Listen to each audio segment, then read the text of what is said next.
mga tanga. Makinig kayo sa mga loyalista ni Bangag. Ito ang mensahe ko, sumusunod kayo sa bulag na landas. Pag nabiktima kayo, huwag kayong pangmangas. Mga utak nyo'y nasa ilalim ng sapatos, sumusunod sa leader na puro palabok at utos.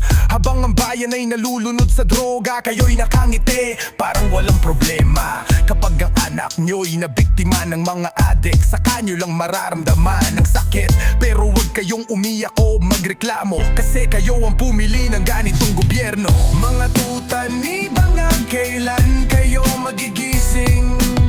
Kapag kayo na ang nasa hukay, saka ba aamin sa bawat patak ng dugo ng inosente? Kasalanan nyo to, mga bulag na kliyente.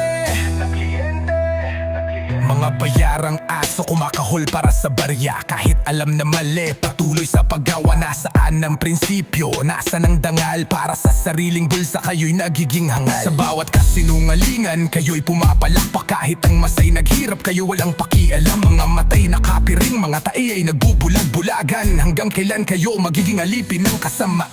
Mga tuta ni Bangag, kailan kayo magigising? Kapag kayo na ang nasa hukay, saka ba aamin sa bawat patak ng dugo ng inosente? Kasalanan ninyo to, mga bulag na kliyente. Hindi pa huli ang lahat, maaari pang magbago.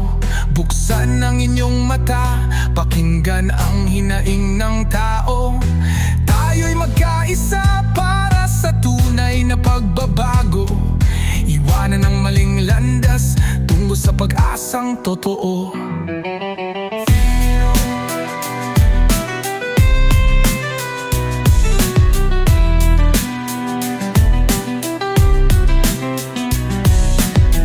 Mga tuta ni Bangag, ngayon na ang tamang panahon.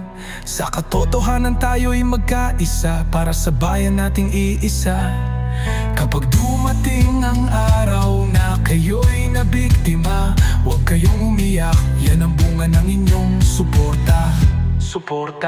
Yo, tandaan nyo to mga kababayan, ang tunay na pagbabago ay nagsisimula sa ating mga puso.